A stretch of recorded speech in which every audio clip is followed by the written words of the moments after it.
नमस्कार विद्यार्थी मित्रों, ओम एज्युकेशन चैनल में आपनु हार्दिक स्वागत है।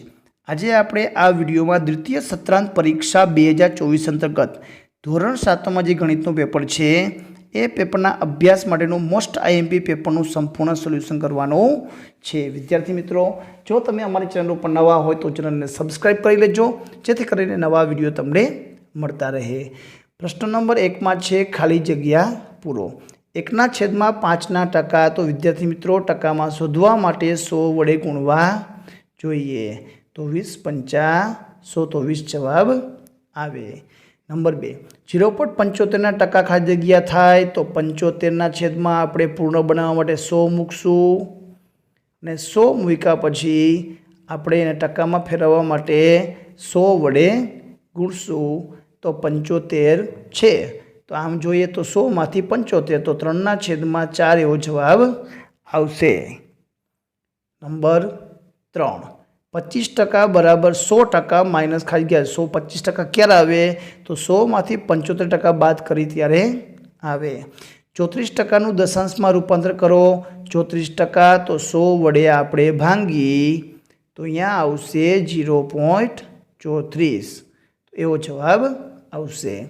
प्रश्न नंबर 2 में 1 में आपेलू है कि 32 विद्यार्थी में 8 विद्यार्थीओ गैरहाजर है तो केटला टका। 32 में 8 गैरहाजर तो 100 में केटला। 25 रेडियो है तेमांथी 100 रेडियो खराब है तो केटला टका। 25 में 16 खराब तो 100 में केटला। विद्यार्थी मित्रों, अहीं दाखला आपेला है। जो वर्ग में 65% विद्यार्थीओ साइकल हो तो केटला टका पासे साइकल नहीं तो 100 माइनस 65 करो એટલે 35% बाळको આવી જાય। આપણી પાસે સફરજન નારંગી અને કેરીથી ભરેલી ટોપલી 50% સફરજન 30% નારંગી તો કેરી છે એ 20% હોય કેમ કે કુલ 100% હોય। તો અહીં આપણે આ ચારે ચાર દાખલાનું સંપૂર્ણ સોલ્યુશન કરી લઈએ। આગળ જોઈએ દાખલાનું સોલ્યુશન। પહેલું છે કે 32 વિદ્યાર્થીમાંથી ગેરહાજર વિદ્યાર્થી 8 તો 100 માંથી કેટલા। 100 गुणिया 8 छेदमा 32 तो 8 चौक 32 100 ने 4 वडे भागशुं तो 25% गैरहाजर बाळको आवशे। बीजो प्रश्न है 25 रेडियो मांथी खराब रेडियो 16 होय तो 100 मांथी केटला। तो 100 गुणिया 16 ना छेदमा 25 तो 25 चौका 16 16 चौक 64%। तीजू है साइकलवाळा विद्यार्थीओ 65% है तो साइकल न हो तो विद्यार्थी टकावारी तो 100 माइनस 5 65 तो 35% आवशे। सफरजन नारंगी टकावारी कुल 80 थई तो बाकी रहती केरीनी टकावारी 100 मांथी बंनेनी टकावारी बाद कर दियो तो केरीनी टकावारी 20% आवशे। तो आ हता प्रश्न नंबर 1 ना दाखला। आगळ जोईए विद्यार्थी मित्रों। आगळ तमने आपेलू है प्रश्न नंबर 2 नीचेनु विधान खरू है कि खोटू ते जणावो। वेचाण किंमत बराबर પડતર किंमत प्लस नफो। वेचाण किंमत शोधवा माटे नफोने उमेरवो जोईए तो साचुं। खोट टकामां तो खोटना छेदमां वेकी तो वेकी नो आवे या मूकी अथवा पक्की आवे तो ई पण खोटुं छे। પડતર किंमत करता वेचाण किंमत वधारे होय तो खोट जाय। वेचाण किंमत वधारे होय एटले हमेशा नफो थाय तो आ वाक्य पण खोटुं छे।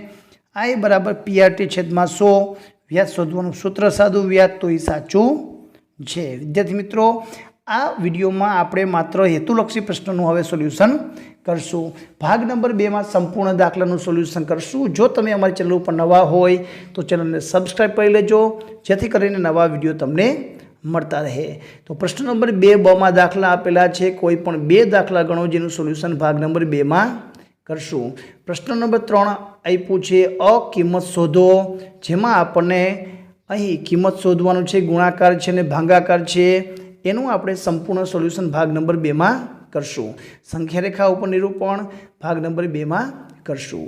प्रश्न नंबर 4 अ में आपेला छे जोड़का जोड़ो कि समांतर बाजू चतुष्कोणनुं क्षेत्रफळनुं सूत्र तो पायो गुणिया वेध एटले कि बी गुणिया एच। त्रिकोणनुं क्षेत्रफळ बराबर 1/2 गुणिया पायो गुणिया वेध। वर्तुळनो परिघ 2πr परिघनुं बीजुं सूत्र पण छे पाई डी। वर्तुळनुं क्षेत्रफळ तो पाई आर नो वर्ग। तो आ रीते सूत्रना जोड़का जोड़वाना છે। પ્રશ્ન નંબર 4 માં દાખલા આપેલા છે, કોઈ પણ 2 દાખલા તમારે ગણવાના છે, એનું સોલ્યુશન આપણે ભાગ નંબર 2 માં કરશું।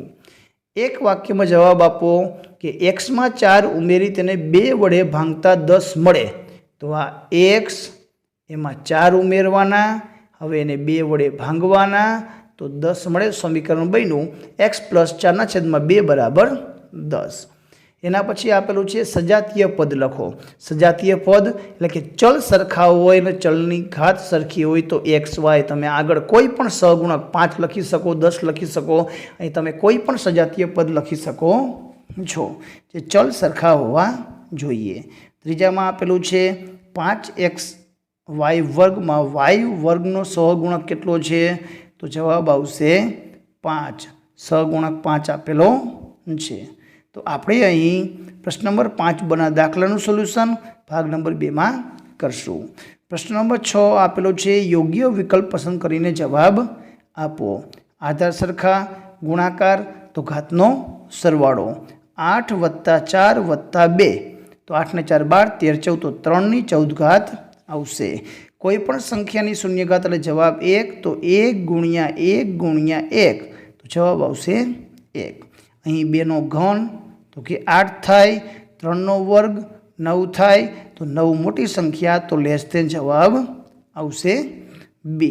અહીં આપેલું છે પ્રમાણિક સ્વરૂપ, તો 5 લખ્યા, 5 પછી દશાંશ ચિહ્ન આપણે મૂકીએ, તો અહીં પોઈન્ટ પછી કેટલા એકમ આવે, 3 3 6 ને 1 7, તો 10 ની 7 ઘાત, અને પૂર્ણાંક સંખ્યા છે તો 10 ઘાત છે એ પ્લસમાં આવશે।